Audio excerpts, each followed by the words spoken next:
Hi everybody. So today we're going to learn how to make a little baby hat. The one that we're going to make today is going to have this little rounded rim to it. Later on you can also learn how to make one that has a more structured brim. But for today we're going to go with this one. And to get started you want to have yarn that is a number 6 or a number 5 right here on the label.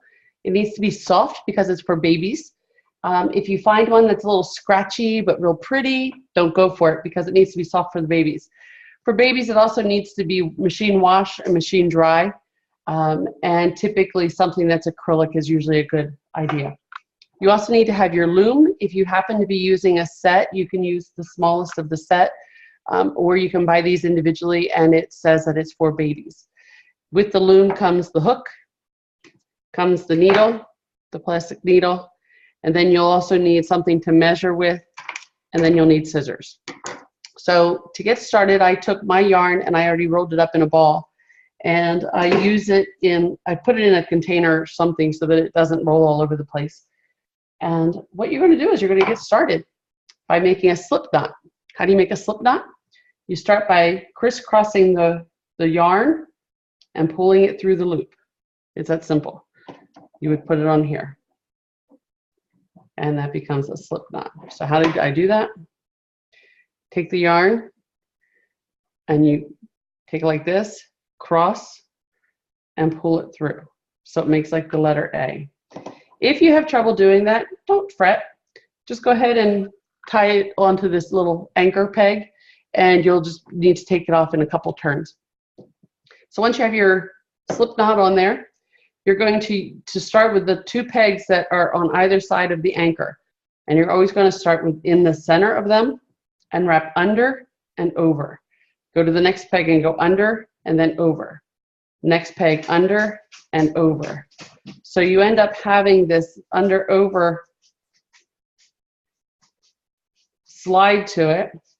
And if you look at the outer edge, they're all just single wraps around the pegs. But if you look at the inner edge, that's where you can see the line of yarn, okay? So without pulling your yarn too tight, keep a nice tension on it, but don't pull it tight.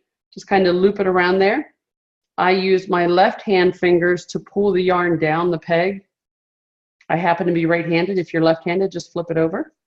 And I also work with my loom, if you haven't noticed, so it's perpendicular to the floor, to the table. Once I've done one row, I go and I do a second row. And you want to make it easy on yourself. Keep your loops separate. Don't let your loops get all tangled together on the pegs. So just go through this process.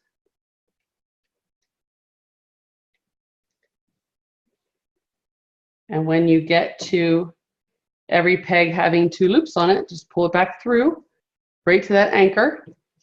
At this stage of the game, just hold on to it. And you're going to use the hook, and you're going to pull the bottom loop up over the top loop. So each of these pegs has a groove in it. Use the groove to your advantage and put the hook under it and pull it up over like that.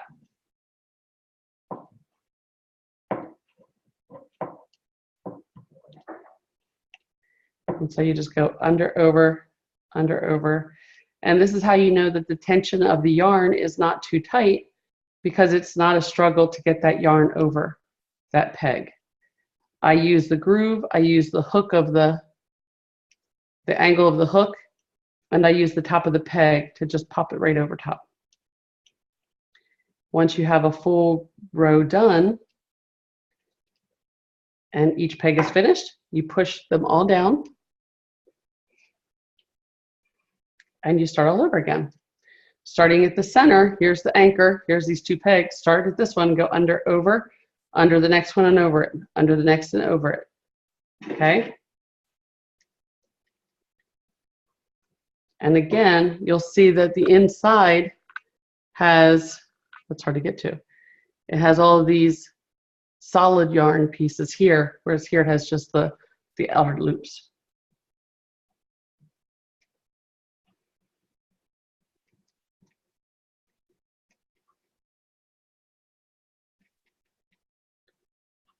Okay, so now that we have this here, we're going to actually release this anchor. We're going to go up and over, up and over. And now take this slip knot, the loose piece, and use your hook to pop it right off. And if you did a slip knot, you can just untie it, reach under, and pull the yarn through so that it's coming through the center of the hoop. And now just finish taking your bottom loops over.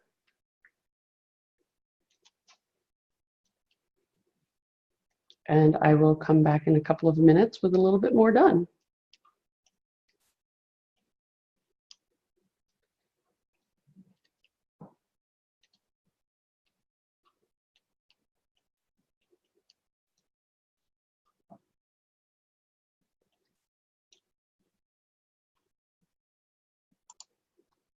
Okay, so you can see that it's starting to take shape here.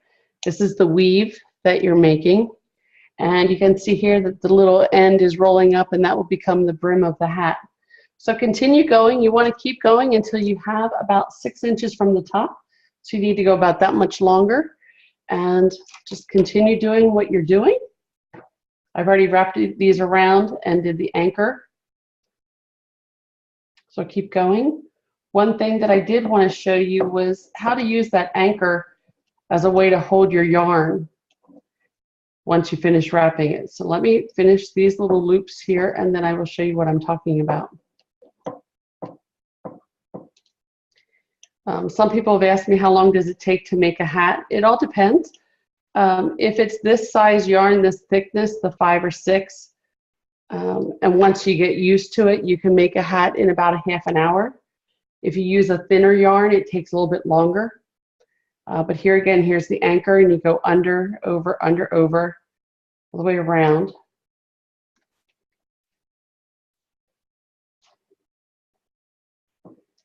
You can get into making these striped so that you tie off certain color yarn, start with new color yarn.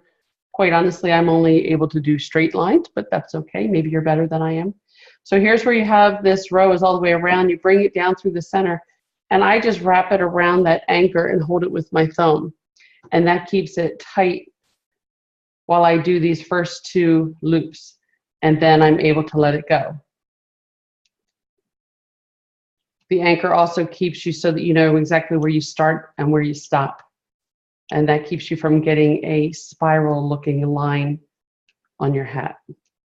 So I'm just going to keep going, and I will come right back as I make progress. Okay, so we're moving along now. And as I finish this row, you'll see that it's getting to be about this long.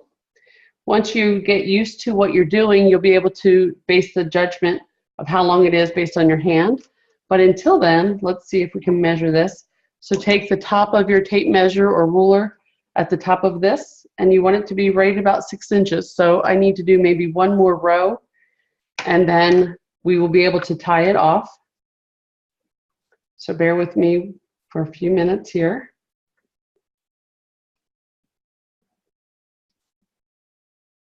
These kits do come with looms of different sizes, so you can make hats for toddlers, for young kids, even adult size hats. One recommendation for infants is that we do not put embellishments on the hats, such as pom-poms, buttons, anything like that. We could sew a design in with yarn, but only if we're sewing yarn on yarn, and nothing that could be removed by a child. Now, if you're making hats for preemies, obviously it won't be this long.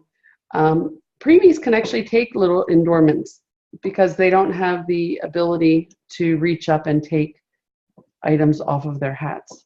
But you do have to be careful if you're making just traditional baby hats that you do not put additional items on. Pom-poms look really cute though, but you shouldn't do that. Okay, so now we have this 6 inches long. Take this, measure it, and there it is, right at 6 inches. So what you're going to do is now is when you need your needle and you need a stretch of yarn. So you're going to take a length of yarn don't know, about, I don't know, maybe 24 inches long. And you're going to take your needle and thread it. The way I do this is I take it over the needle, I pinch it, and then I use my thumbnail to push the yarn through the hole, the eye of the needle, and then it's threaded.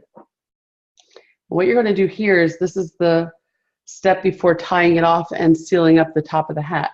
So right where we started, here's the nub, the anchor. You're going to go under the loop, and you're just going to keep sewing it back and forth. So go under the next loop, come out the top, under, and you're going to sew each loop to each other.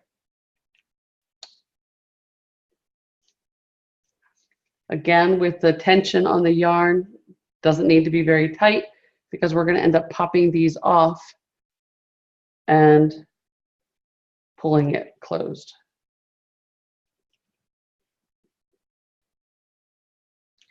It's absolutely critical that you don't skip a loop, because then you would end up with a hole in the hat. That wouldn't be so good.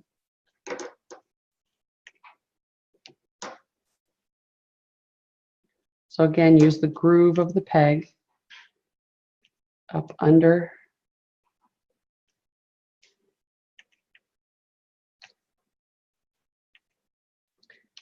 and it's almost finished.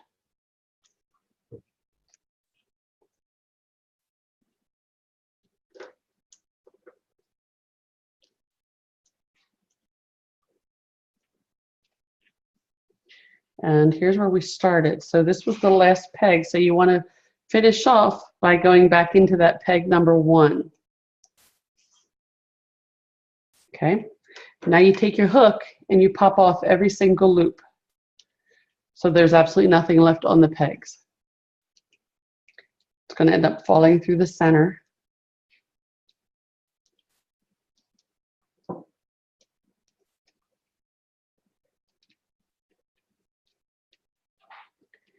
And then you're almost finished.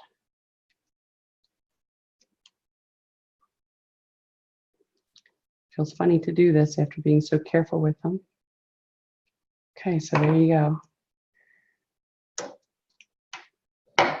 So now you take the piece that has the needle to it and you just pull it. And you can see how it pulls the hat shut. Pull it tight. And now we're going to use this extra yarn and actually sew it shut, because there's a circle here. So we want to make sure that we can close that.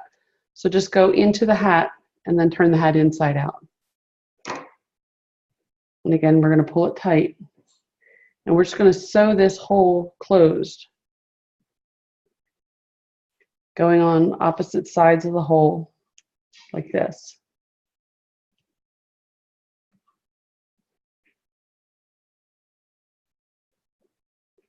And you can still see where the opening of the hat was. So you just want to tie that off.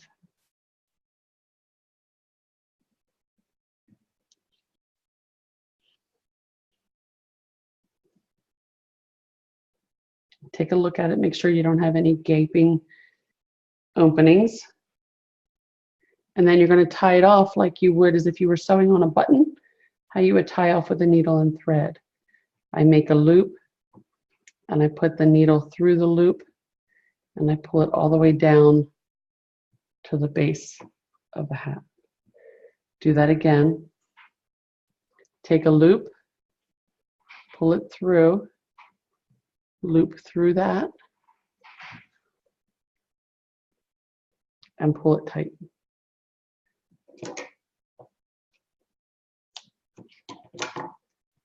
And you're almost finished, but you can see that it's tied off up on top. So now what we have left is this tail. This is the one that we used when we got started. So start with your needle again. You want to thread it using this tail that's connected to the hat. Pinch it and push it through the eye of the needle. And on the one with the rolled brim, it's a little bit harder, but you just want to weave this back into the hat so that it doesn't come undone. So if you can see what I'm doing here, I'm just picking up a couple stitches so it'll be covered by the roll. When you have that, just kind of pull it through and loosen it a little bit so it doesn't look like it's pulling on the rim of the hat. And then give it a snip, and there you go. You've just made a baby hat with a rim, with rolled up brim. So if you have any questions, certainly feel free to reach out to me. I can help you through it. Maybe we'll even teach you how to make the one with the little tied-on brim. This is a piece of cake too. All you need to do is to pull the edge up, and then you're going to end up looping it that way, and then that becomes your brim. So have fun. The red hats are, of course, for February for American Heart Association. If you don't make it for the deadline for the little hats, big hearts, you can always make red hats for Valentine's Day. You can always make hats in any baby colors, pinks, lavenders, light blues, yellows. If you make orange ones for Halloween, you can make spring colored ones for the springtime. Just have fun. Have fun with it. Just make sure that your yarn is nice and soft. So thank you, and I look forward to seeing your hats.